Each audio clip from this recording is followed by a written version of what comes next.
Louisville's. This episode of Shooting from the Lip is brought to you by the County Line, Louisville's last honky-tonk bar, located at 1891 Old Preston Highway in Hillview, Kentucky.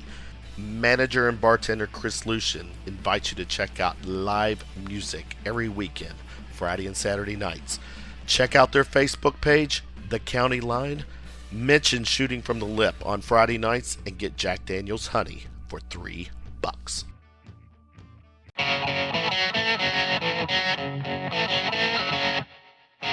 Shooting from the Lip features views and opinions from smart, funny, serious, and not so serious people. This show is intended for a mature and not so mature audience. Enjoy the show!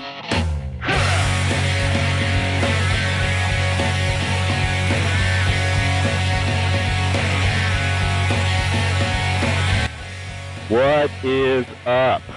Kevin Hale up in this house, and we are shooting from the lip live from our Louisville, Kentucky studio on this Monday night, June 6th, 2016, the 72nd anniversary of D-Day. D-Day. Tonight it's the RK show. It's the Monday night show with Russ Hinkle and myself. Russ, what is up?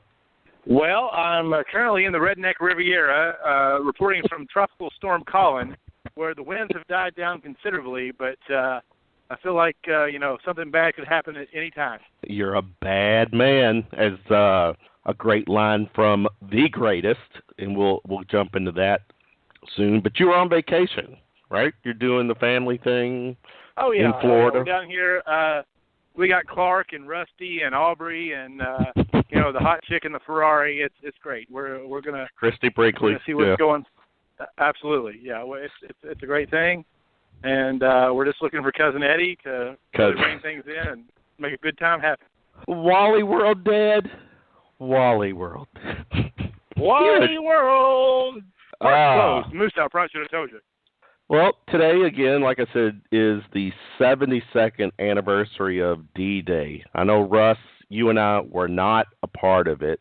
What do you know about it?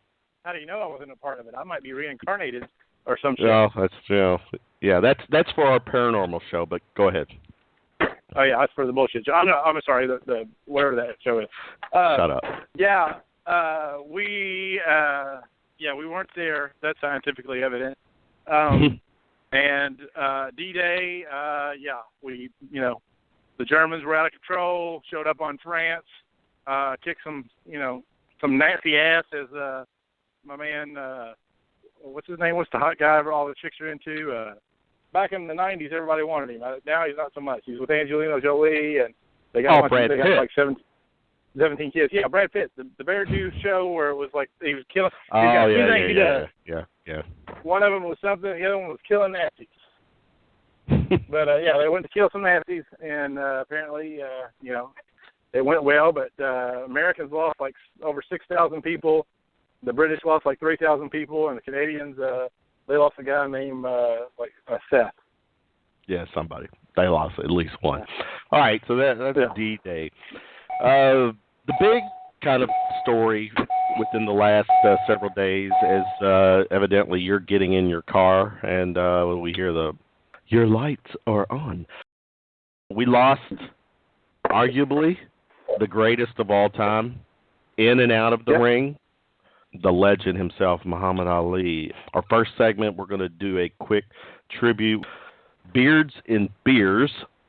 Melissa Gray and Lindsay Doogs will be coming on. They opened up a grooming salon shop downtown, and they're fresh into it. Now we're going to get a status on how I think it's a cool thing, beards and beer. Yeah, depending on how long you stay from there, we've got a couple other segments, but we'll get to those later. But one of the other things that happened over the weekend is right up your alley, Russ. There was a big rally in D.C., Reason Rally. Yeah. Did you know about that rally? Oh, yeah. Did I send you an invite to the newest group that I joined actually last Friday? You did, and I accepted. I did. Well, yeah. It's a pretty cool group. I mean, it's at least people who subscribe to logic and reason and not mythology or wish thinking.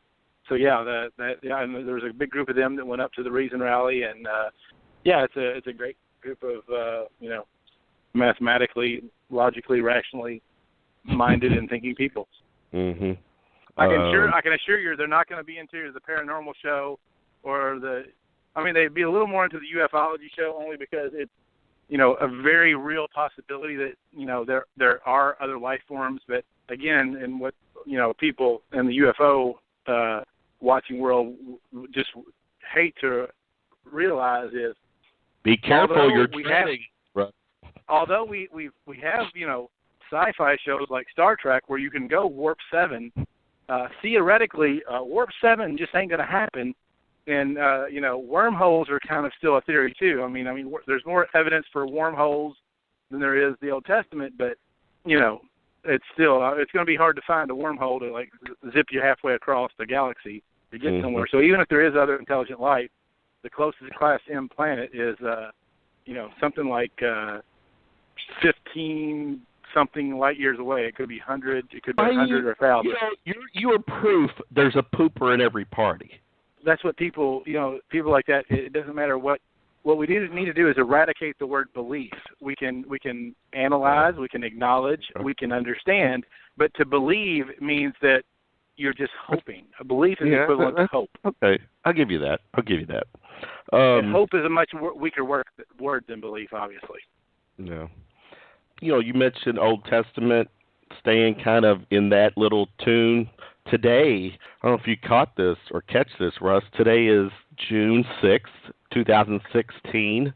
For some of those religious folk, the whole 666. Does this mean today that every newborn is subject to they have to look over its shoulder? Wait a minute. June, what now? How's it June 16th? What now? June the 6th. 16? Oh. Yeah. Did they just forget that there's a 1 in front of the 16? I mean, 616. They're looking at the last number. Well, so I'm just saying. Those people are what you call, they're looking for humans are pattern-seeking individuals. So they look for patterns in anything. So even when the pattern doesn't fit, they're like, you know what? Look, there's 3 6s. Fuck the 1. That's just another load of nonsensical bullshit. Well, I get that. I agree with you there, but to the question, are there some newborns that are? Oh yeah, I'm sure. If the spawn of Satan was ever going to be born, it was today for sure. Yeah, exactly. 616. I mean, obviously. I don't know though. There was probably a 6/6 2006. What about was? I mean. Well, there was. 06, but 06 that has was a stronger then. case than 16. Probably to those people, they still get lost in those numbers. Why does everybody need a spawn or something? Why couldn't the original people get it done? The original mythology get it done. They got to have a new mythology. That's a good point. I'm with you. Wow.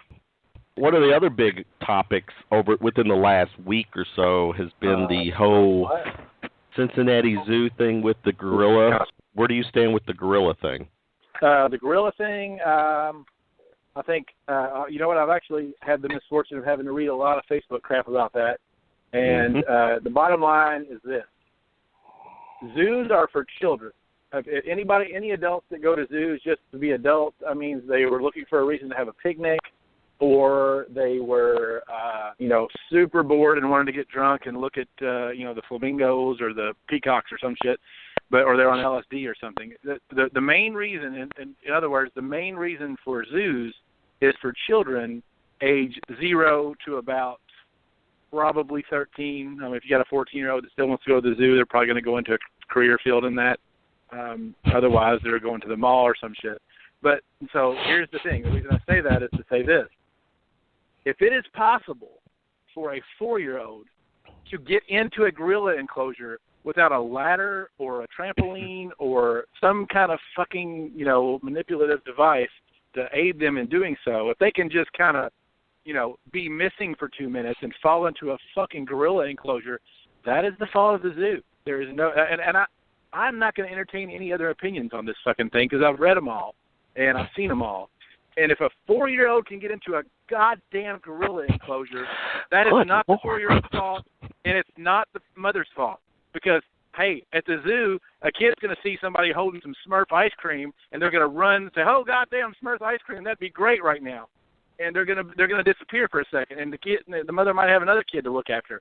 So yeah, the bottom line is, if you can get into a gorilla enclosure at the age of 4, it is the people who put the gorilla in that enclosure's fault. Period.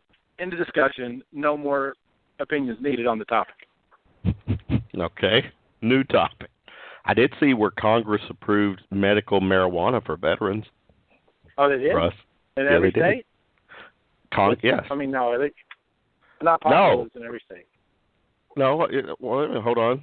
I thought it was for veterans across the board. I mean, I don't think even if the VA approves medical marijuana, you can get it in Colorado, California, New Mexico, probably Washington State, but I don't think you're going to, or Michigan. I mean, all the states where it's legal, I don't think that they're going to, it seems like the federal government would have had to approve medical marijuana before the VA could approve it, but I mean, hey, I haven't read a single word on the subject. Congress approves medical marijuana. Okay. If Congress approved medical marijuana, then that's interesting, to say the least. It is. It happened sometime last week where the House did vote. You better double check. I got Mallory and I got her brother and sister-in-law in the car who are both medical professionals, and they said that medical marijuana could be approved because it is prescription and so it's a controlled substance in other states. So there you go. So yeah, it's not like the purple brain pillow that they sell in Colorado or some shit like that. Yeah, that's good. Okay, so yeah, I make sure. So glaucoma. Here's the thing, though. Cancer, and all these things.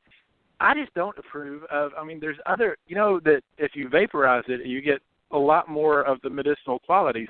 I do not approve of the smoking method. I don't think that should be legal at all. At all? I think you should have to take it in some other kind of form. Yeah, you should have to vaporize it or take it in tablet form or something. I don't want secondhand, carcinogenic smoke is what I'm trying to.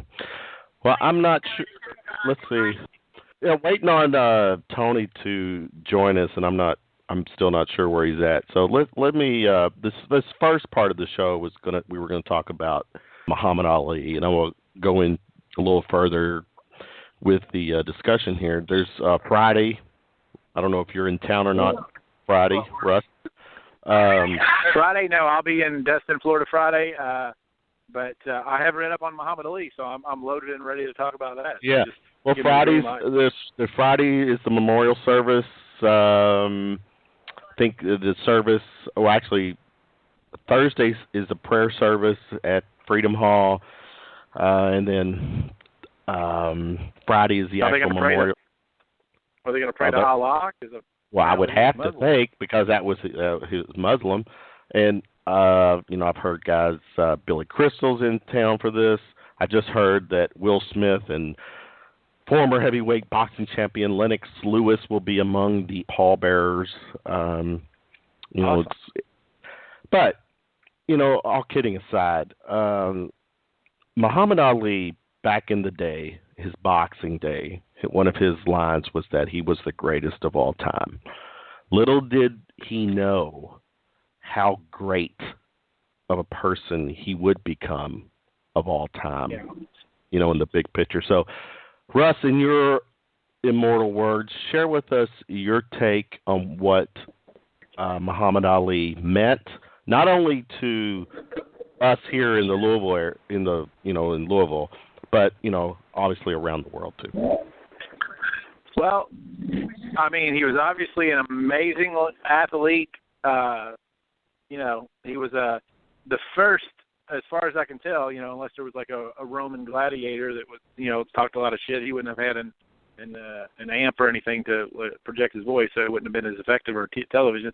But no, Muhammad Ali was he was an icon. He was an amazing, athlete, very outspoken, and I come across something on Facebook. It was actually on the Atheist and Freethinker site about it was some people discussing it, and it's very subtle because he is such an icon and he is such a big thing, and he was an African American at a time where it was not exactly advantageous to be an African American. But he is very. It turns out there are some interviews and some things he was very outspoken on where he was absolutely 100% diametrically opposed to interracial marriage. And a lot of people didn't know this. And he was like, of course, you know me, I have liberal views, but I'm not politically correct by any means.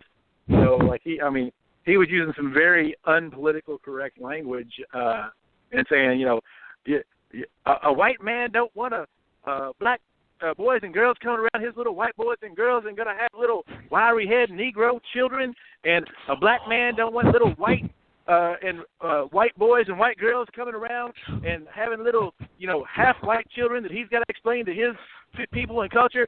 I mean, he was very outspoken about these things. That was pretty much direct quotes that he was on talk shows talking about, which, it was a different time, and he had to go through some things that, the whole thing where he didn't get served in a restaurant after he had won in Louisville at a cafe after he won the gold medal in Italy.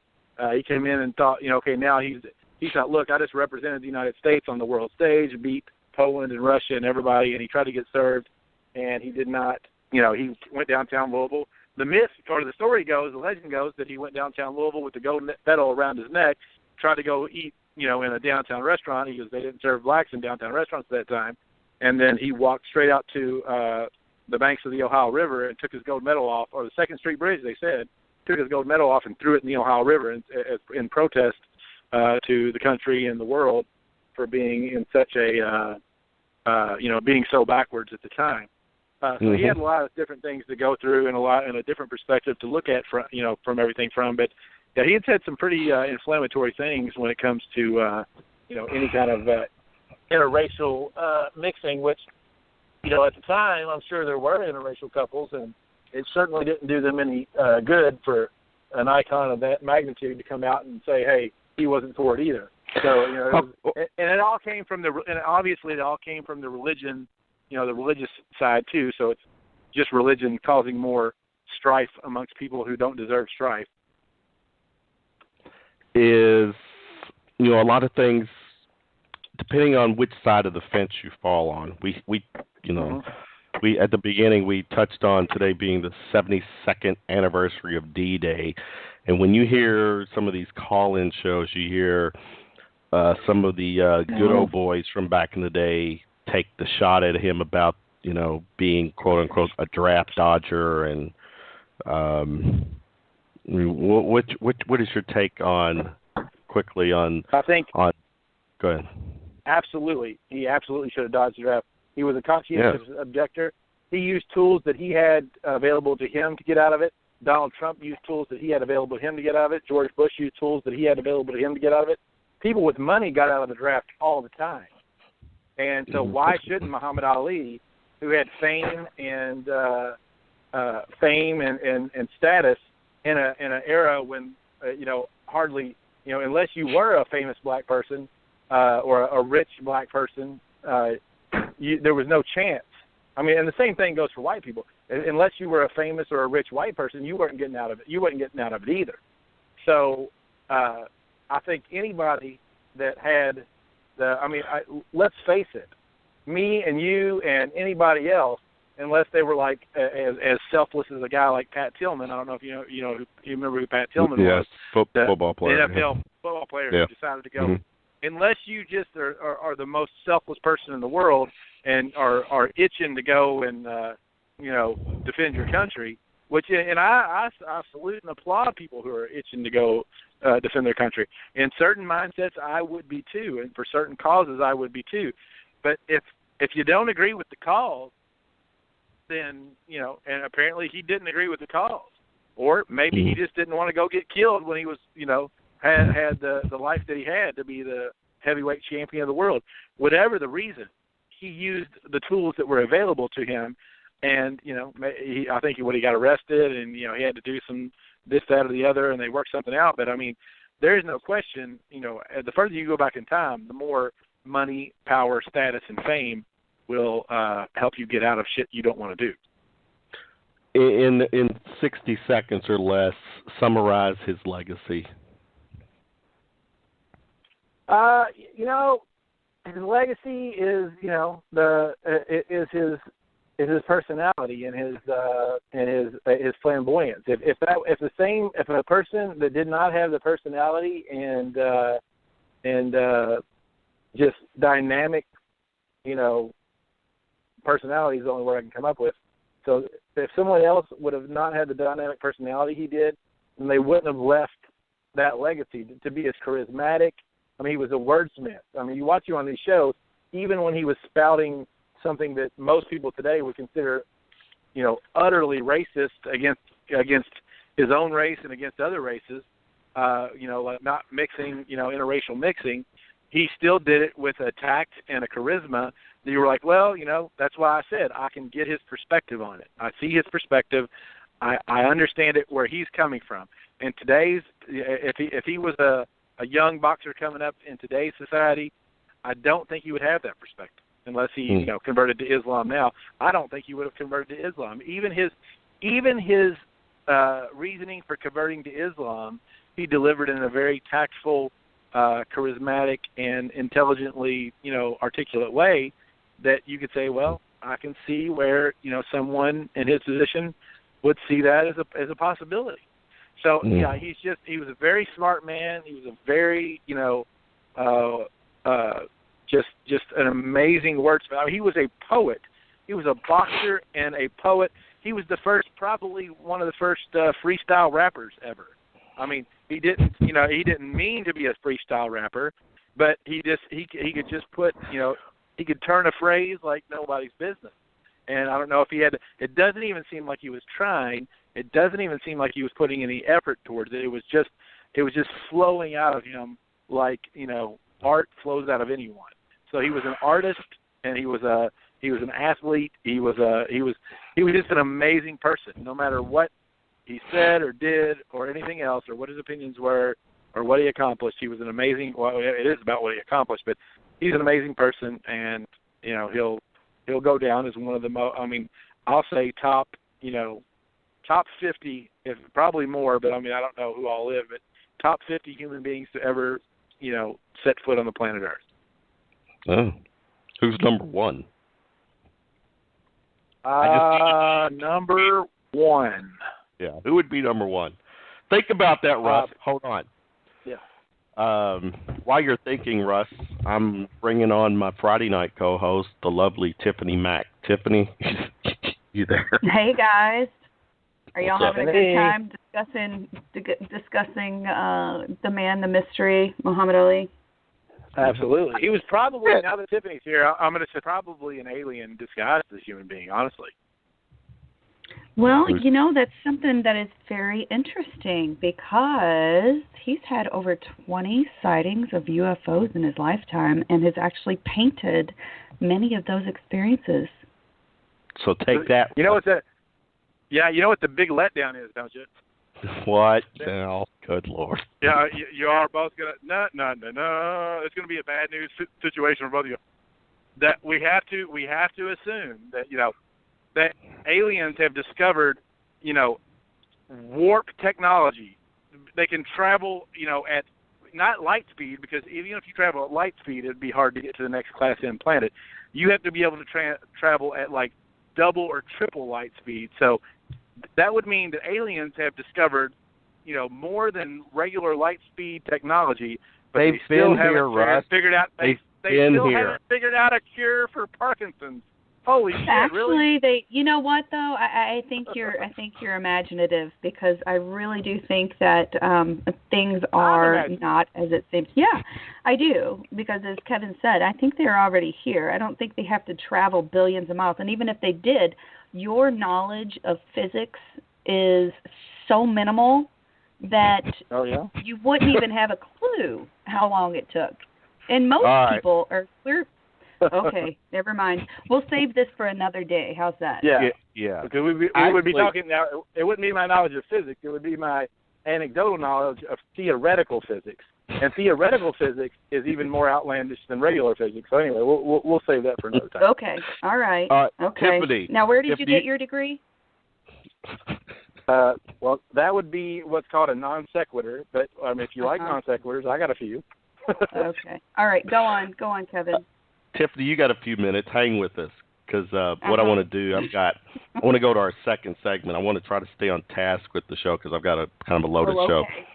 But stay with us, because Tiffany, I think you'll enjoy this segment. I'd like to bring on Melissa Gray, Lindsay Doogs.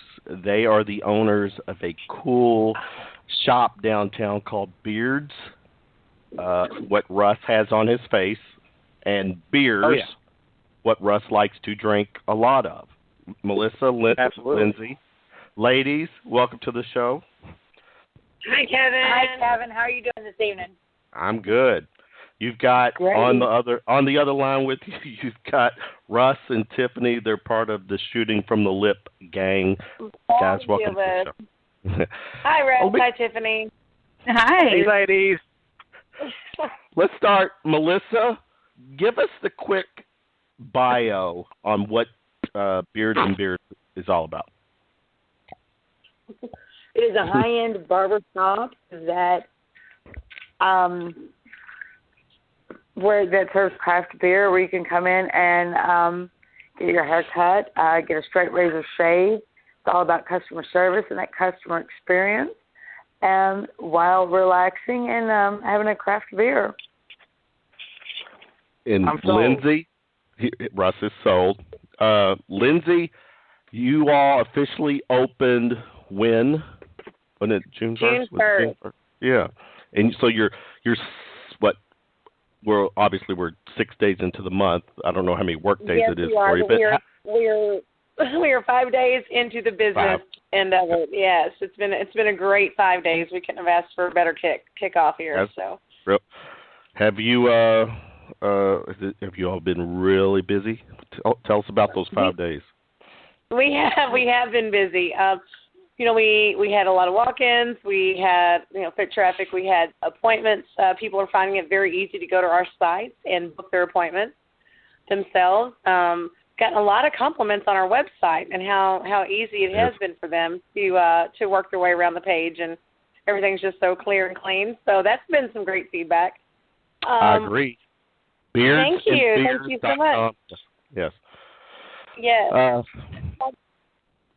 But yeah, I'm sorry. 5 days in, we've done some beard and beards facials, facial hair tinting, straight razor shaves, the haircuts. I mean, we've gotten into it. It's been amazing. Father and sons have come and gotten their cuts together. It's really been an awesome week. It really has. We couldn't have asked for more. Yes. Absolutely. Now, is this a franchise situation, or is this an original idea just in the city of Louisville that you all had? It's an original idea in the city of Louisville that we had, but we are definitely have set the business up to where we can go and franchise. So we're looking forward to the future by all means. Absolutely. Cool.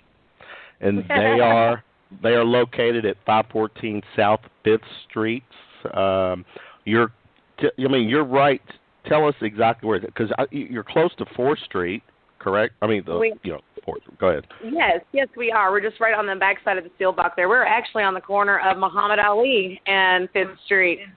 We are fortunate enough to have 2 parking lots on both sides of us, as well as Front Street parking. So we kind of stand alone, and it's really actually been a blessing. We're like a beacon right there on the corner of the lot. So it's been great.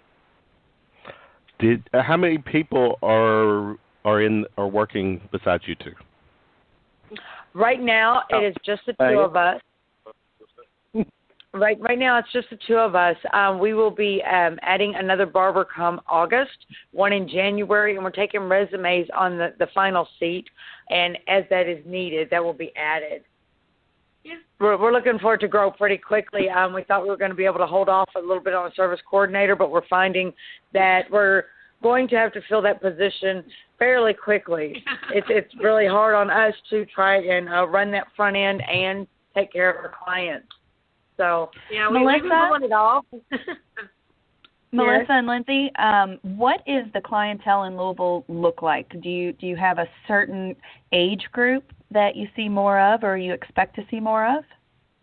Honestly, the range has been phenomenal from your like she said earlier, from the kids that are 10 months old to oh my goodness, yeah, yes, to the older gentleman. I had a Korean war vet that came in. I think he's been the oldest one that came in so far. I think so. It really has been everything in between.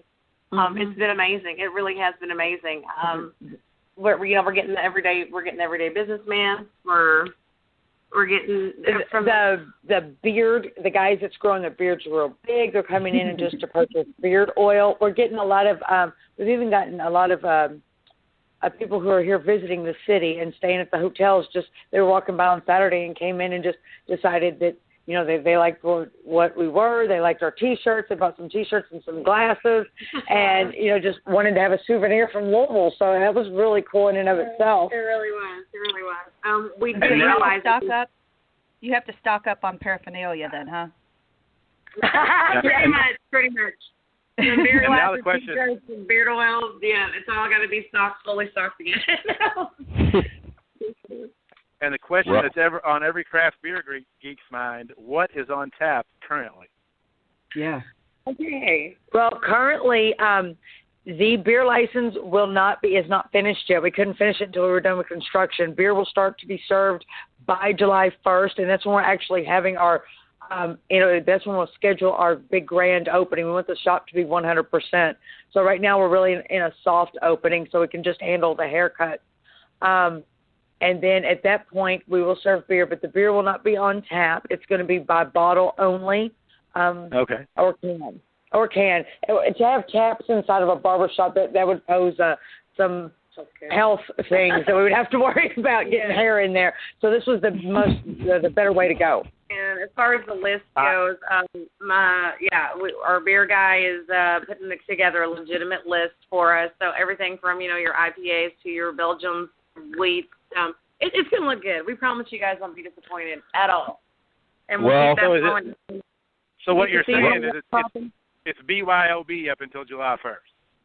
No, you can't. You can't bring it in either. I'll get in trouble for that. Yeah, and then there'll be no beer at all.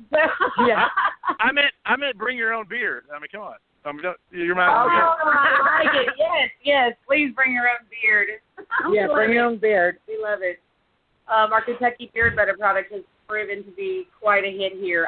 He's even developed us our very own shaving cream for the shop, and that's been proving to be something worth having our hands on.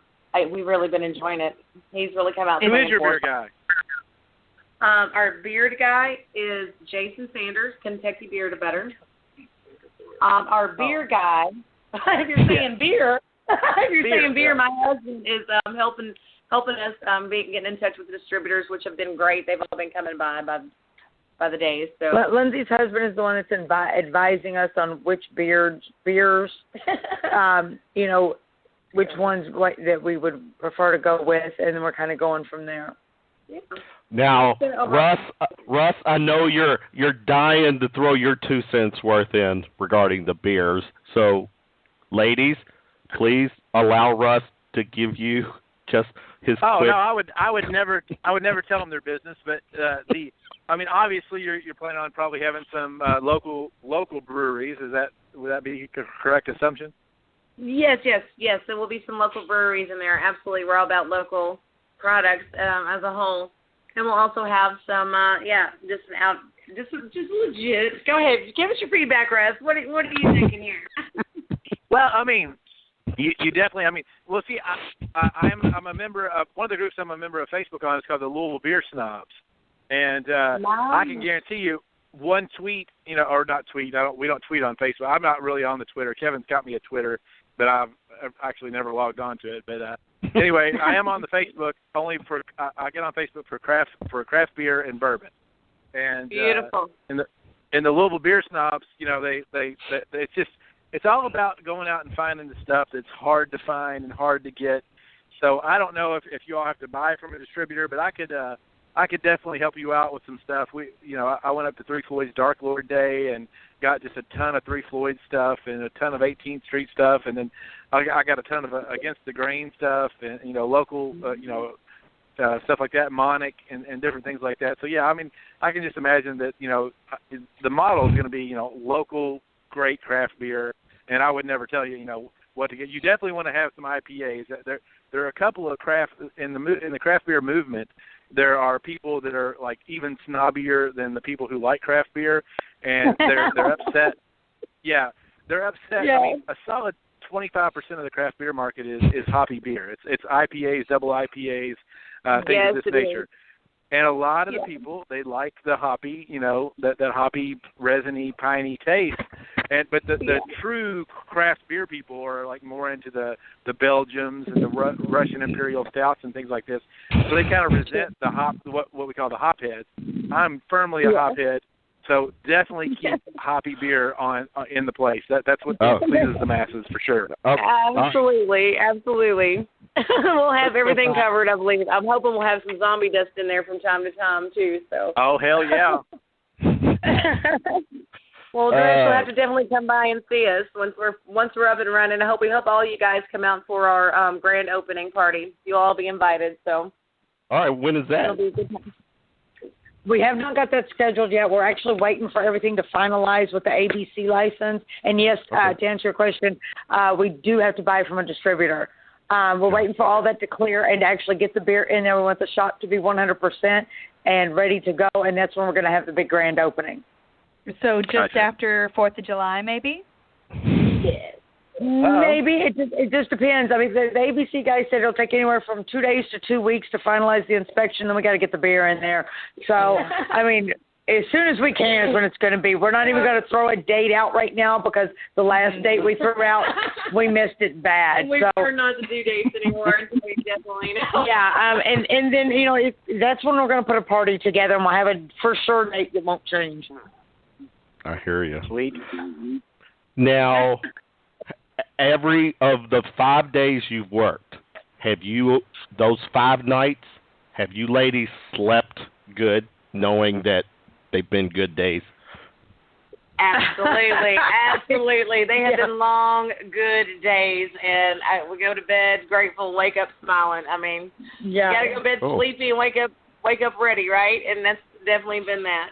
It's really been wonderful. Saturday was a huge surprise to us, given the location of where it was at and it being in the business center. Right there where business is always taking place. We didn't know how busy Saturday was going to be, so we were busy from the time we opened the door until the time we left, and that was awesome. That really was. We were really, really pleased with that, and it's been exciting. I mean, I've been on like cloud 100. It's been amazing. Wow. So very cool. It was a long haul with the construction. We had delays, we had setbacks, and we 2 months behind schedule. So to have opened and it's been like this, we're very, very pleased. And it's only going to get better from here. It's only going to grow from here. Oh, absolutely. Yeah. Well, obviously downtown, it's you got the pickings of you of the casual, the business guy, and then you got people coming in town business wise. Right now, looking short term, what are some of your short term goals heading, throughout the summer? Okay, throughout the summer. So here is one thing we're really proud of. We are going to incorporate an artist wall inside Beards and Beers. We haven't figured out which wall will be designated, but we're really proud of this. We're going to have an artist wall where we will have local artists will be able to come and hang up a piece of their artwork. If it sells, they get the money for it. If it doesn't, they just come and pick it up, and the next artist piece goes up for rotation. We're pretty proud of that. We're really excited for them. Bridgertown Art Fair was just this weekend, which is right on the street where I live, and I made sure I went to the artist booth, gathered some cards. It's the first step in the process. We had a lot of interest in that. There were a lot of them were like, "What? You're not going to take any money?" And we're like, "Look, here's our end of it. We're going to be able to, get our local artists known. We'll have forever changing artwork on our wall, okay? We will advertise you in the facets that we have of our social media. So, we're all about keeping it local, from our products to the stuff that's going to be on our walls. So we're really excited about that part. So very cool. Yes, that's coming. Yeah, thank you, Melissa and I are really proud of that. And like she said, the beer will be here in July. yeah, it's just that's where we're going to start it off. And where we're at right now with the soft opening, I think short-term goals is to get the shop finished, get the beer in, get the shop 100, and then market the place from that point on. Well, ladies, I don't know if you know this, but I am an artist, and I would love to put something on your walls. Okay. So you just tell me what you want, and maybe we can work something out together. That's nice. That sounds great. Well, we'll have to reach out, and you'll have to come by the shop. Okay? I would love to come by the shop. I do have a husband and brothers, so beautiful. Beautiful. Everybody come. Yeah. Absolutely, girl. This, Kevin, I got Melissa, a quick question, Kevin. Go ahead. If the circus is in town and the bearded lady is there, is she welcome as all? Because, also because, with the whole transgender bathroom thing, I feel like the bearded lady should be served as well. Oh, you're going to love this. Are you calling me a bearded lady? Welcome. Totally welcome. Come on in there. We got you. Right. Right. Are you calling me a bearded lady? Who? Uh-oh. No, I'm saying if the circus. I was saying if the circus was in town, because apparently, the only bearded lady I've ever heard of was in the circus. Anyways, this is, from Melissa and Lindsay, from us to you all. I ran across this business idea of yours, this whole concept, and I thought it was cool from the get-go. I had you guys on, I don't know, was it a couple months ago, and you were promoting it, and you're here today, and from me to you, we're going to continue this little dialogue because I want to see how this plays out, because I think it's going to play out well, and we want to be the official podcast of Beards and Beers. So, there you go. Oh, sounds great, Kevin. Sounds great. Like I said before, let's get on that train and ride it together, you guys. Exactly. We're happy to be all of us. Real quick, share your social media. Okay, Instagram, Twitter, LinkedIn, Facebook, and our website. And our website. Yeah, that's us. Yep. And you guys, look out. Yes. We will share. Sociable. Mm-hmm. Yeah, that's all of us in a nutshell. Well, Very it's sure cool. great talking to the other two of you tonight, Russ and Tiffany. Kevin, always a pleasure talking with you. Yes, thanks so much.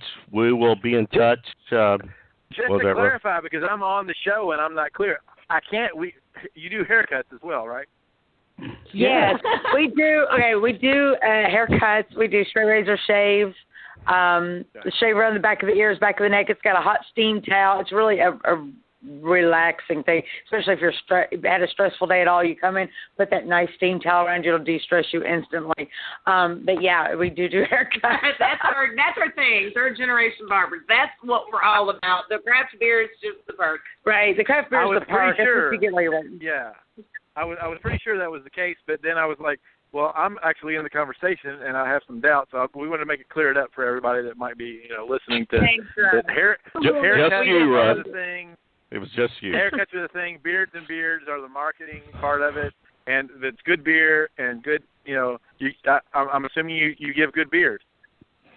Well, we do. We are good at what we do. Good beard, a good haircut, good the whole nine, Russ.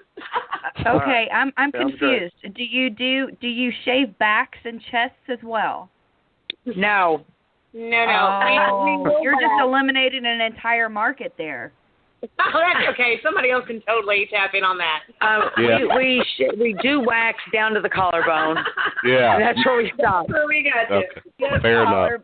There's a what happens place when your down the husband road. has like his own fur coat? His wife will have to step up and. There's a place down the road from there. It's down the road and across the way in an alley. It's called Backs and Crack. You can go over there. They'll pull all the hair off your back, and you can get a little vial of crack. All right. Yes, we'll send my husband there too. Both of them. We'll go both ways. Yeah. Melissa and Lindsay, thanks for coming on and hanging with us. The story, it will continue to be told here, and we'll be in touch to have you back on soon. All right. Thank you, Kevin. You guys have a good night. Have a good one. Talk to you all soon. Come by the shop. All right. See ya. Yes. Bye-bye. Oh, Russ, did you get all your questions answered? I think so. I think it was a productive segment. Okay. Now, Russ, are you on a schedule? Because I'm gonna have to tap that's out, fine. but That's fine. I think I'll leave you in good hands with Miss Tiffany. She'll be able to keep the conversation going. Yes. I'll try. All right, Russ, have a good night, sir. Thank you very much, Kevin and Tiffany. Keep killing it. Yes. Good night. Be safe, Russ. Yes, sir. Tiffany, I'm sort of jealous of him. I know. He's on vacation right now, right? I know. He's in Florida, yes. I know. Yeah. Yes. Well, yeah. Of course, it's hot as hell today, too, here. So what's it matter, right? Yeah. Did you not go outside? I did. Several times. Okay. So, all right. Yes. Trying to stay on task. I'm running a few minutes behind. What's happening now? Do you have some time to stay on? I do. We've got, come on. All right. Bring it. My next guest. Bring it. Calling out of the lovely country of Canada, Vicky Sarantakos. Vicky, what's up? Hey, Krav, how are you? I'm good. I've got, Can you hear me? yes, I've got my co-host here with me, Tiffany. Tiffany, it's Vicky. Hi, Ladies. Tiffany, how are you? Hi, Vicky. I did see you, and you are a cutie. You're an absolute cutie. Are you Greek by chance? Yes, I am. I love that. I love that. I lived in Greece for 4 years, and I love it. Oh, lovely. Now, what Vicky and I met, it's been a few years. We're both big fans of Sons of Anarchy. Vicky is, huge fan. Vicky goes to these conventions, and she has a Facebook, Twitter, Instagram, some other social media pages dedicated to, Sons of Anarchy. During the time it was running, and still since, because it's still it still has a huge following. And Vicky, you were in Houston recently for a Sons of Anarchy convention, and this is why I wanted to have you on. I wanted to hear some good stories. So tell us, what was Houston like? Well, to be honest, just the time of year to get into Houston is a little bit of a disaster, just because I never realized it's kind of like Wizard of Oz weather. So I was actually supposed to be on a flight at 12:50 in the afternoon to be there for 3 p.m. I didn't arrive into Houston until about 12:30 at night. So just getting there was a little frustrating just because the weather was so bad in Houston. Now, by the time I got to my hotel, it was 1 a.m. By the time I actually slept 4 hours later, got ready, and went to the actual venue, which was probably about a 5-minute drive, not even, to see like a huge line of people. And so, I'm thinking, cool, no problem. It's just probably, it's Saturday. Everybody's here. It's going to be fantastic. Now, I probably waited, and this is with a pre-bought ticket, I waited about an hour to get into the venue. Now, arriving in the venue, you could see that it wasn't as busy as it was anticipated. So I remember Comic-Con Space City had tweeted, fire marshal said that 45,000 people max, and, you better get there early to get in. And it wasn't exactly what we expected it to be, right? So I think it was great, knowing that there's going to be 20 people, there's going to be 2 surprise guests, there's going to be panels, there's going to be everyone from SOA, people were flying in from all over the world, and we're talking like far away. We're talking Australia, China, right. Ireland, England, So when you get there and you see everyone and you're like, you're really excited because you're like, holy shit, there's like at least 20 of them, right, in front of you. And who do you go to first? And then as I was speaking to friends, I was finding out that the people with the VIP packages were not able to receive things that they already pre-bought. So, you're already hearing things from Friday. I said, maybe Friday it wasn't as, as organized. Maybe they'll get their shit together for Saturday because, like, so many people are going to be coming in. As the day got, on and on, it got worse, And so I'm not going to say, like, my experience in Houston was fantastic. I would say being with the boys was fantastic, talking to them. But the whole atmosphere of Houston was a little of a downer. It was sad. Everybody from the cast to the fans, had the same look on their face, puzzled, confused, had no idea what was going on. And that was just because of things that we were finding out as the day was going through. So I know there's been, like, a lot of stuff going on through social media, huge scams. The guys got ripped off. George Cosmos, I think that's how you pronounce his last name, is a complete asshole. And what he did to Sons of Anarchy and to the fans. I want to say the Sons of Anarchy fans are probably one of the loyal fan base, can't speak today, that we have. And they're so dedicated to be flying in from all over the world.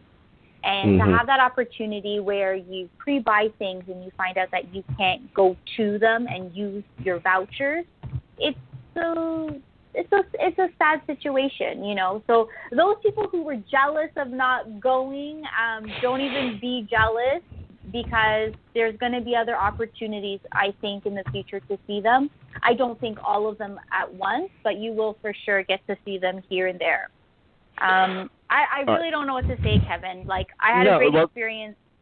Well, let's talk about the great experience part. I mean, I've heard the headaches and the bullshit that went on from the people who organized it, and some of the false pretenses that were established. But you are there. You did interact with the guys, saw the pictures. Oh yeah. And it's from what I heard. Once the reality set in that it was a clusterfuck, that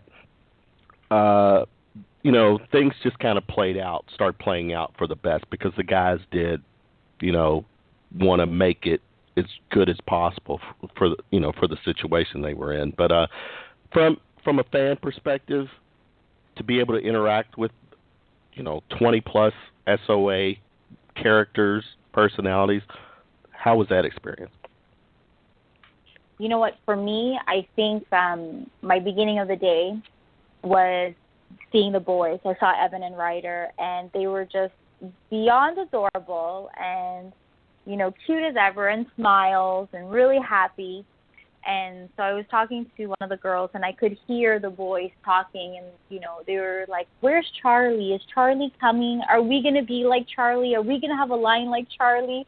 And my heart just melted. I was like, oh, my God. I'm like, they're so cute. And their mom was like, well, when you grow up, you'll be like Charlie. You just have to work hard. And she was just being, like, such a good mom, which was amazing. But they were just so fixated on, like, about Charlie and when Charlie was going to come. So I walked over to the mom, and I just said, how much is it, for a photo with the boys? And she said, $20. I said, okay. So I grabbed my wallet. I pulled out $20.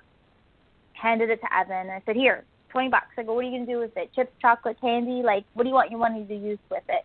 And his eyes just kind of, like, went, oh, like, I have money in my hands.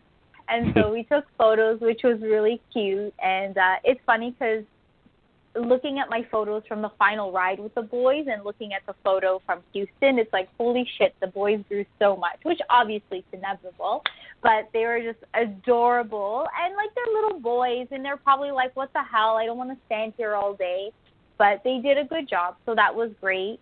And then I was waiting. I wasn't going to go see Charlie because I had bought a photo op with all the originals. And then I turned to my girlfriend, Leigh, and I was like, you know what, actually, I'm gonna go see Charlie. And I had no intentions in going to see Charlie, which I know girls are like, well, what the hell? But I mean, why not? I was just... Even a guy like me, a confident guy like me would be like, why not?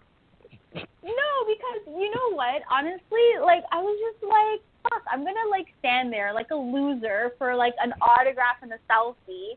And I'm going to wait forever. And I just, like, wanted to roam around. And then I was like, you know what? Screw it. I'm going to go, right? Because I'm like, when am I ever going to have that opportunity to say something to Charlie, right? So my girlfriend lays with me, and she had a VIP pass, and I had a day pass. And so she was like, oh, you know what, I got my autograph from him or my photo with him yesterday, so don't worry, go see Kim. I was like, okay, I'm going to go surprise Kim. So I ran over to Kim Coates and surprised him. And so I'm waiting in line, and I'm ducking my head down, and I'm like, you know, so he doesn't, like, recognize me. And so I paid for an autograph because Kim has always been so gracious and kind to me. So I was like, you know what, 100%, I got to support my guy. So supported my boy. And so I'm waiting in line, and I pick up an autograph, and I'm like, so do you think this is a good photo, you know, for you to autograph for me? And I'm, like, pointing at it, and his eyes was like, what the hell are you doing here? So it was, like, really cool to see Kim, and, like, we interacted and we spoke, and so that was cool. And then I bounced back to Charlie, and this was the best part. Because my girlfriend had a VIP pass, she was able to bypass the line and go to the main line. So I didn't even have to wait, like, 5 hours. And you know what? After all that bullshit with Comic-Con, I had no shame in my girlfriend passing me her VIP pass. So I slipped it off. I waited maybe like an hour. I was like, fuck this. So I'm waiting. And as I'm waiting, I noticed, like, all these girls, like, preparing to meet Charlie. And then I was like, what the hell? Like, this one girl had, like, perfume, and she was, like, lathering herself with perfume. This other girl was moisturizing herself. This other girl was doing her makeup. I thought one was fixing her tits. I had no idea what was going on. I was like, oh, my God. I'm like, do I have, like, snot on my face? Because if I have snot on my face, it's going to be, like, the friggin' ultimate embarrassment. Like, so I, like, sneaked up my camera pretending to look at, like, photos. And I was like, do I need lipstick? Yes. You're meeting Charlie Hunnam. You're going to do a selfie. Girl, put on that lipstick. Yeah, but I wasn't, like, lubing up my body, and these girls had boyfriends next to them. I was just by myself. Well, like, at that point, clear... yeah, the guys would have, you know, probably given their left nut just to see their girl with Charlie. Now, Tiffany... They would be holding up her leg on the desk. Don't even worry about it.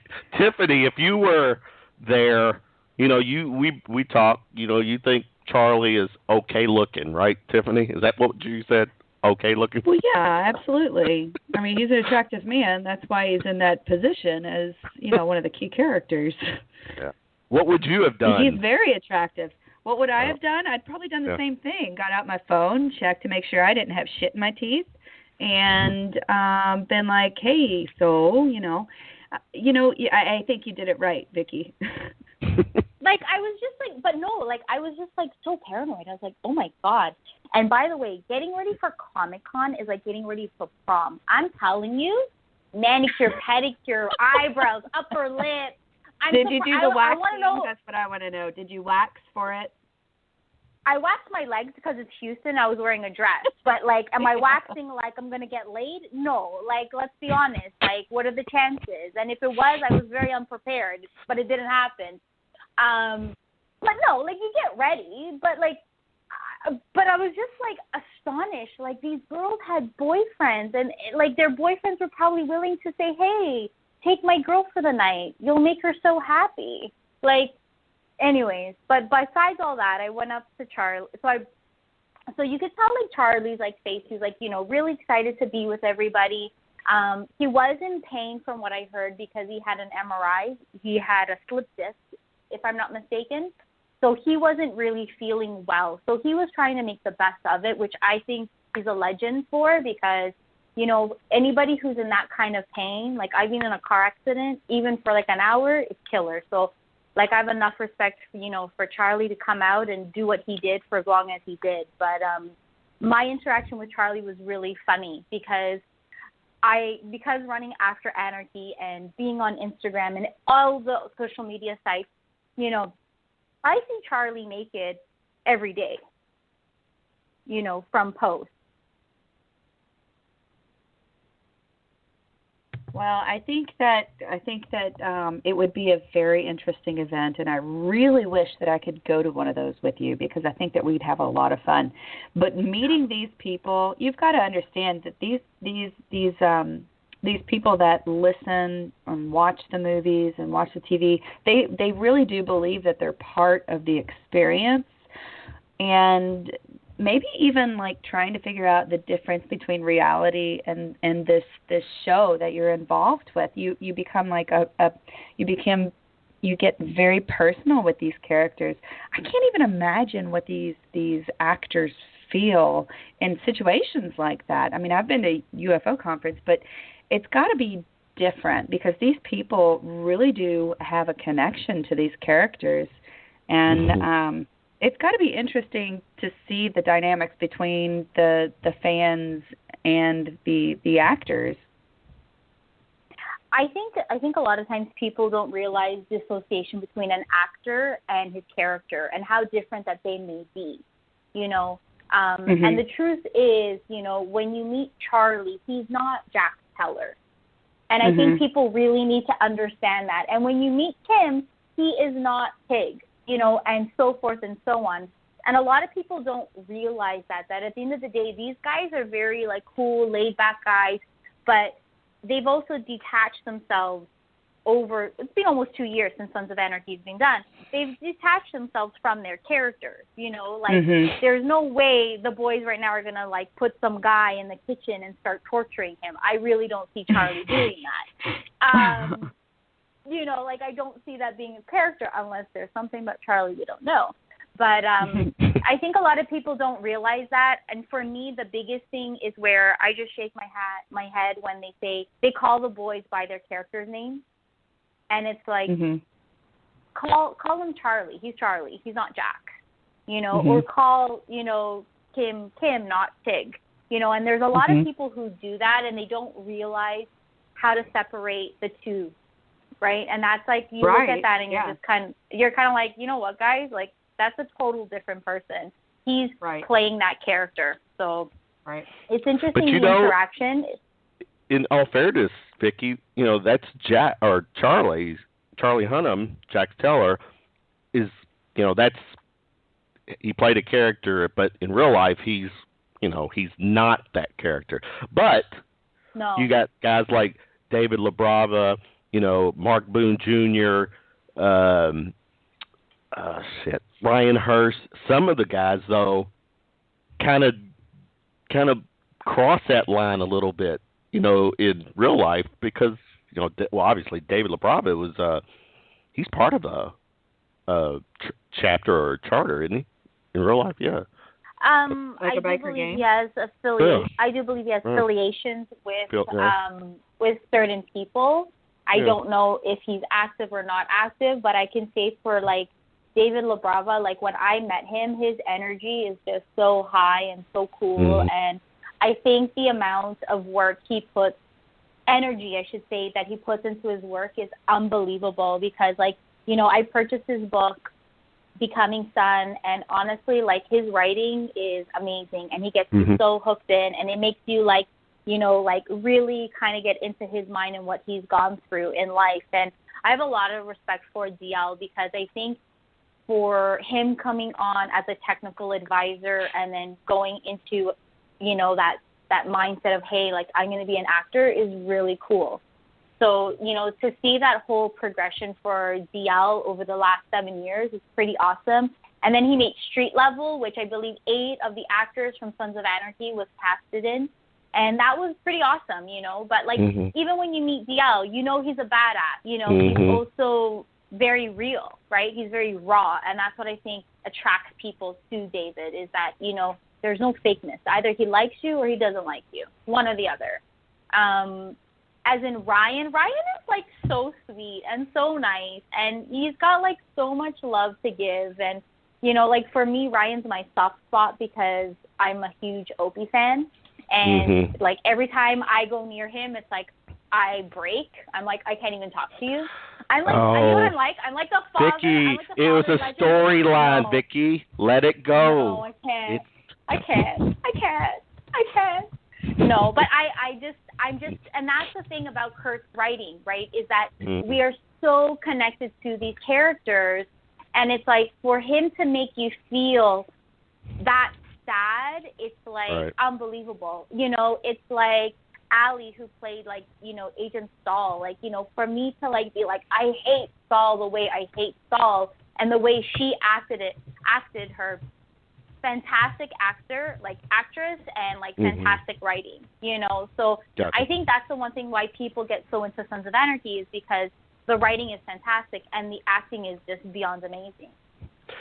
Well, I gotta wrap this up so I can go on to my last segment. But Vicky, I'm gonna get you back on because obviously we're still huge Sons of Anarchy fans. I still as I can, we'll throw in an episode or go on Netflix and watch it. But there is the spinoff that is already in the works where it's going to focus on the Mayans. So the next time I have you on, we're going to talk the spinoff and we're going to continue the dialogue on that next little chapter of our show.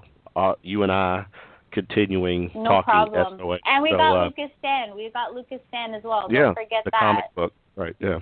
Yeah, we got the first comic. Very cool. Vicky, say hi to Mama for me. Mama was at the season finale. She made it on TV for the live after Anarchy, whatever they called it. Well, I can't remember what they called it, but it was live after the series finale, and she was one of the people that made it on to ask a question. So yeah, she did. Sophia, if you're listening, so Sophia, hello Sophia, much love to you. But Vicky, thanks for coming on. Yeah, guys. I'll be in touch, and we'll continue our SOA adventure together. So perfect. Night, guys. All right. Good night. Thanks. All right. Bye. Vicky Sarantakos, she does the After Anarchy SOA Facebook page. She does Twitter, Instagram. They're still huge Sons of Anarchy people. They go to the conventions. I'm still a fan. I was it's top 5 show of all time. So Tiff. Yes. Tiff. Yeah. Yes. Now, are you on a time constraint? Because I've got people waiting for the last segment, and I know that it's getting late. I do. Go ahead. I do. But would you like to discuss our Friday night show for a moment? Yeah, real quick. Tell us what's going on Friday night for our show. Yeah, so Friday night we have our paranormal segment, and this week we have a really special guest. His name is Costa Macraeus and his lovely wife, Hollis Polk.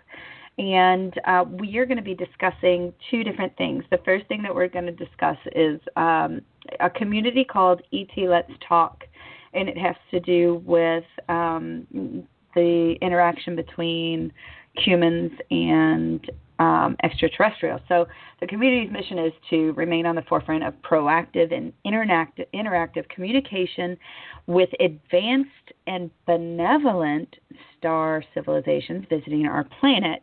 And what that means is that we end up having meditation sessions that the intent is to have human-initiated contact. So it sounds a little different. It sounds a little weird. It sounds a little crazy. It sounds a little scary. But in the end, we are heavy. supposed to be. It does have. It's a little heavy, but not really. No, it's nice. It's nice and fluffy.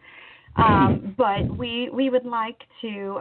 This is a group that I'm a part of, and I've had multiple people telling me I'm crazy for doing it, but only in the respect that we are trying to initiate contact with somebody that we don't know anything about. So when you have that potential contact, are they going to come down and squash us like ants? Maybe. We are hoping to contact people and civilizations with a little bit more friendly anticipation is what we're having. So, but we'll see. And he's a great, great character and very spiritual. And his wife, Hollis, is an amazing woman, and she's a psychic, and she has her own special situations that we'll be discussing in relation to the contacts and things like that. in a spiritual realm. So it'll be fun. It's going to be a very interesting segment for all of our paranormal talk radio fans, yes, and we're really excited about it. So yeah, it's going to be a fun night. So very cool. That Friday night show, our show, the KT Unearthly show with Tiffany and myself. That's Friday night at 10. Stay tuned for the details. Tiff, thanks for coming on and hanging with me tonight. Thank you. It's been a great time. Okay, I'll talk to you soon. All right. Bye. All right, see. Bye. Moving on to the next segment. Chris Lucian, you there? Yep. How you doing? Hey, I'm good. How are you, sir? Doing well. Good. Friday night, Saturday night, the county line is going to be rocking. Share with us what's going on this weekend. Friday night we got George Molton for the first time. Him and his band, and then I think they're from the Lexington area. And then Saturday we've got Lindsay Lane coming back. They've been there a few times, so very cool. Be a good weekend. Yep. Good. We do have the guys. We got George and David on. George Molton. George, what's up, man? Not too much, guys. How y'all doing? Good. Welcome to the show. This will be your first time at the line, George? Be my first trip there, yeah. I got kind of got hooked up by Corey Wilson was running sound out there, I think, and he kind of shouted at me and gave me the hookup, and so very looking forward to it, man. Good deal. David Ford, man. Yeah, David Ford's on the line with us. He's part of the Lindsay Lane band. David, what's up, man? Hey, Chris, how you doing? Kevin, how you what's doing? Up, man? Good. Yeah, we're looking forward to it. I think this is our third time in there, and we play a lot of different places, and we do a lot of different music. But County Line, we do about a 90% country show, and what we like about County Line is it is what bars used to be. It's just a great bar. The people have a good time in there. They redid the sound system, new lights, new stage, great dance floor. It's just a great bar. Dave with the Appreciate County that. Line PR going on here. Let's go to George. Go back to George. You're the Friday night act. Tell us about you and what you'll be bringing to the line. As far as music wise, I mean we're pretty much straight ahead country. I mean we do some old rock and roll stuff, a lot of classic stuff, and a lot of original music as well. So it's about half and half, I think. I do a lot of the Haggard and Jones, Waylon William, and a lot of my stuff too. So pretty upbeat stuff though. We don't get too much on the sad side of it.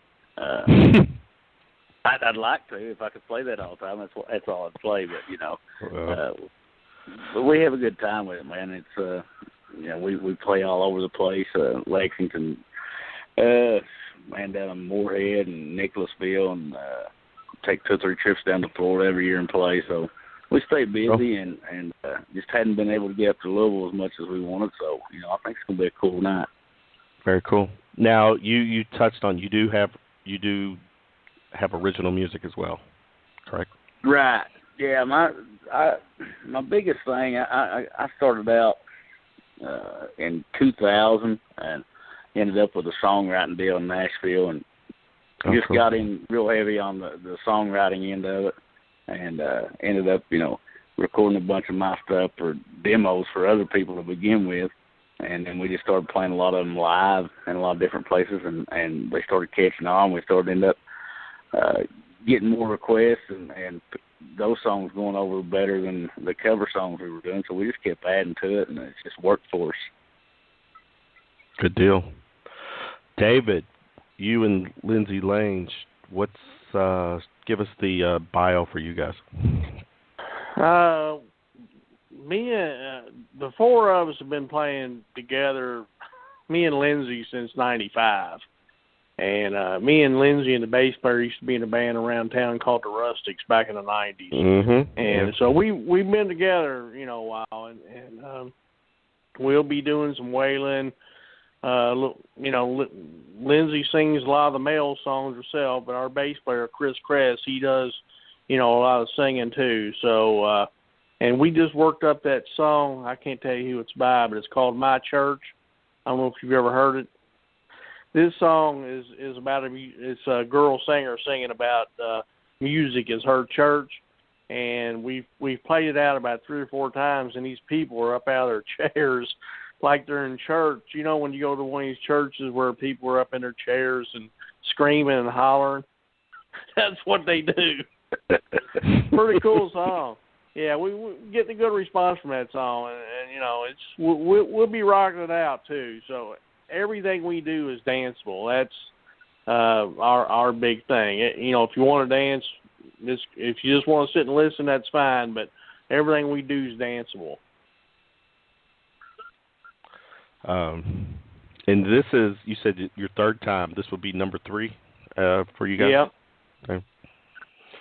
And you can vouch for the line, as you've said, that George is gonna come in and really like the scene, the vibe there. Oh, he's gonna love it. He's gonna love it. Especially, the last time we played there was the first time we played there with the new sound system and the stage that's been redone. I mean, we took our PA system in the first time, and I really appreciate now having to haul, our sound system in. He's gonna love it. It's it's a nice setup. Now, George, tell us about the band itself. It's not just you. You got other guys in there. So what's the story with them? It's me, of course, a drummer, lead guitar player, bass player, and we have a steel player, guy that's been with me for, at least 16 years. I've probably known him for 25. And, wow. So it's a great bunch of guys, a great bunch of musicians. I mean, I've had a couple of different lineups over the last 15 or 16 years, but these guys are probably the funnest guys I've worked with. Everybody's relaxed, and we just have a good time with what we're doing. It sounds like the bar is going to be my kind of place. I mean, I miss the way things used to be, the old honky tonks and stuff like that. There's not a whole lot of that stuff around, and everything's got so, I don't know, fancy or up to date or whatever. I just miss going into a good old fashioned country bar and have people out there dancing and carrying on. So I think it's going to be a great time. I believe people will enjoy what we do, and we're going to have a good time with them regardless. So I'm just looking forward to getting out there and getting my first time in. Hopefully it's the first time with a few. There you go. Now, I think Chris would say, if instead of things the way they used to be, County Line is the way it is. Right, Chris? Yeah. Absolutely. Chris, share with David, obviously, but George, what does County Line give to George? Well, what we tried to do when we opened it up almost 3 years ago, we've been going for that Nashville feel, kind of like a honky tonk. So, I mean, there's really not a whole lot of honky tonks in Nashville, but we've always gone to Nashville to go out on the weekends and stuff like that. And there's really not a place in Louisville that has just country music. So that's what we try to do. And then a lot of the acts have pretty much told us they go all over the state, and I think they said there's only about 2 honky tonks, and we're one of them. So that's kind of what we've got a reputation as. And it's a good reputation, so, and that's well deserved. Yeah. So, George, David, what I like to do, there's a couple segments I like to do. This helps. David, you might have already done this, but you'll do it again. But George being the new guy, we got to haze him the proper way. This is what we call round of shots, where we throw some quick questions at you. It's like a quick Q&A segment, just to get to know you a little better and to have some fun with. Chris will if you want to play along with me, do it. I've got just a bunch of random questions, so let's go at it. Go ahead. George, first concert you attended? Oh, wow. The first concert I attended was Exile, the Judds, and Conway Twitty. Oh, wow. At the is in Maysville, I think, at the State Expo Fair. Ooh. Dave, what was yours? The first concert I attended was I was 12 years old, and my older brother's hippie girlfriend kidnapped me, and we made it to Woodstock just in time to see Jimi Hendrix. Are you shitting me? Well, kidnapping is a federal offense, but I think you probably were okay with that. My mother thought I was at Rough River with my best friend. She did find out sometime later, but she was actually pretty cool about it. So you had already started lying to your mother at a certain point. We got that out of the way, too. Well, you got to understand this. It was just like good-looking hippie girl. I didn't know where I was going. She just asked me if I wanted to go. Wait a minute, it's just you and her? Yeah. Yeah, my brother was pissed about it. She came over because this sounds like a wait a minute. This is a country song in itself. Elaborate real quick.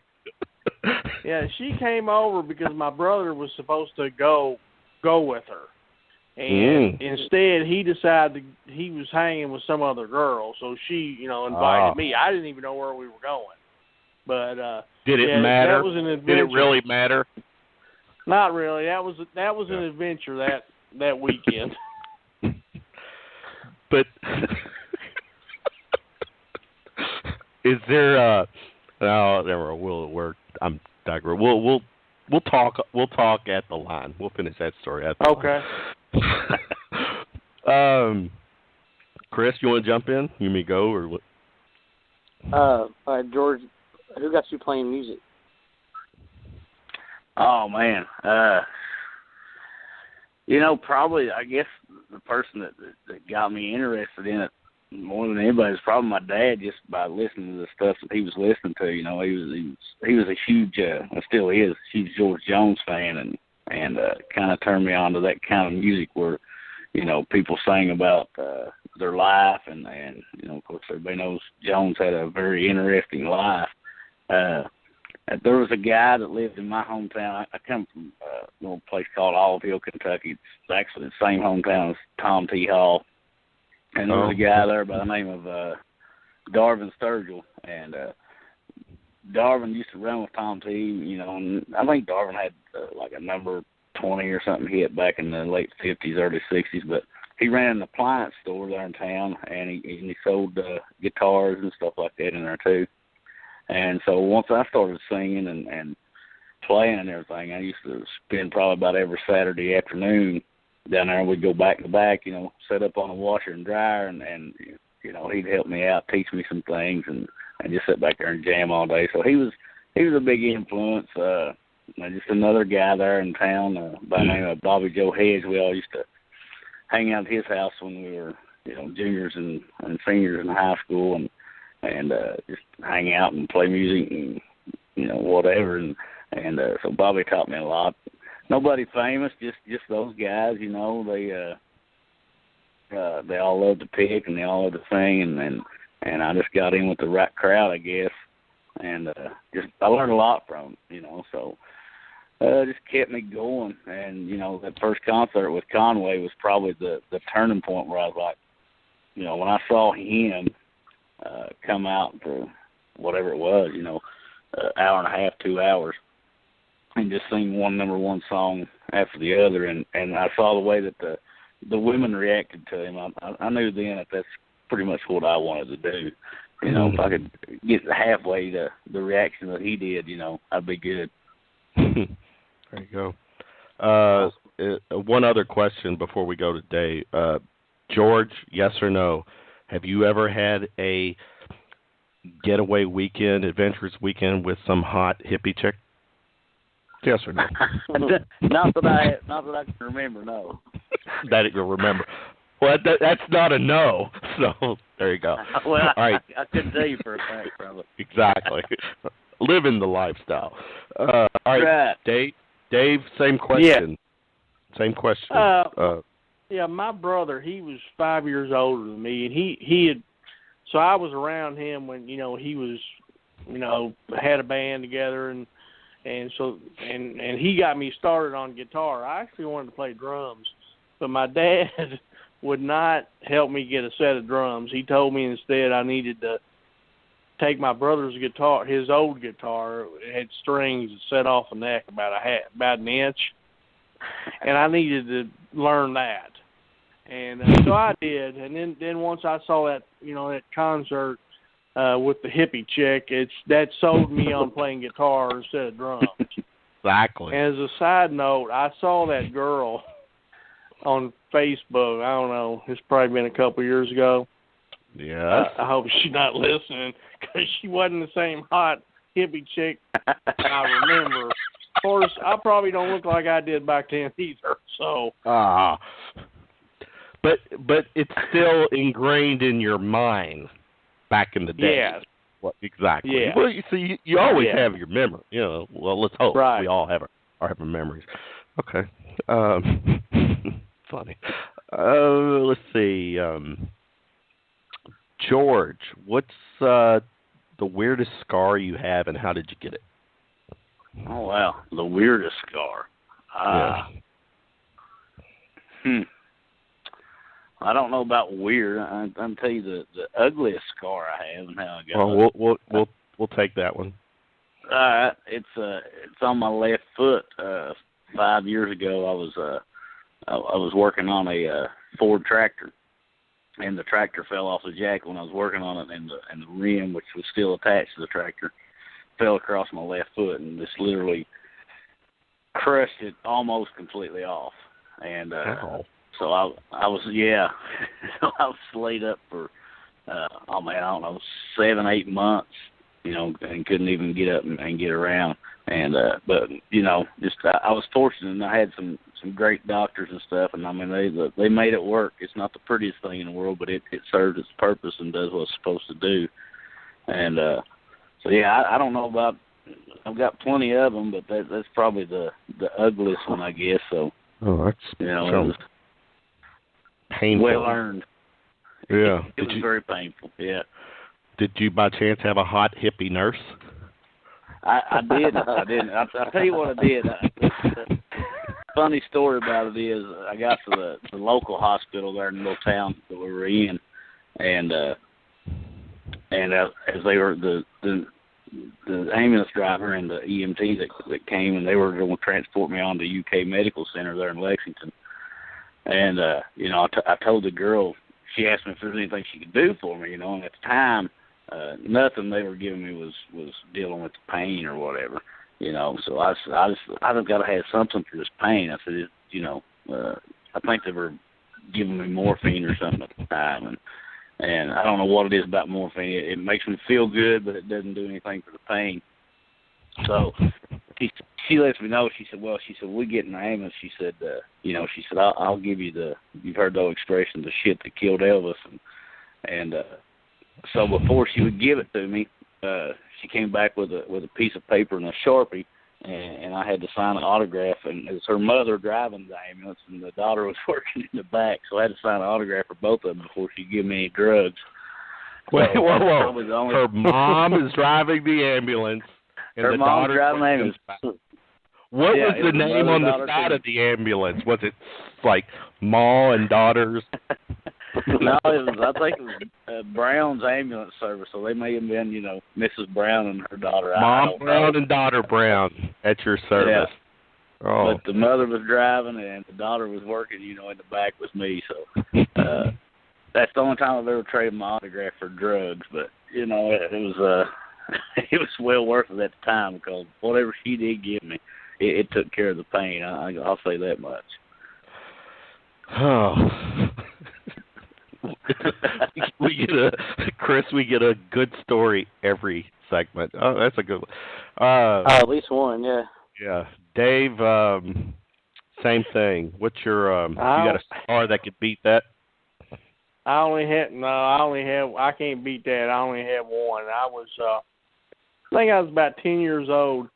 For some reason, I decided my parents' 2 cars, they were parked out in the driveway, and for some reason, something told me to jump from the trunk of one to the hood of the other. And at some point, I didn't make it, and I fell on my head, busted the back of my head open. And I remember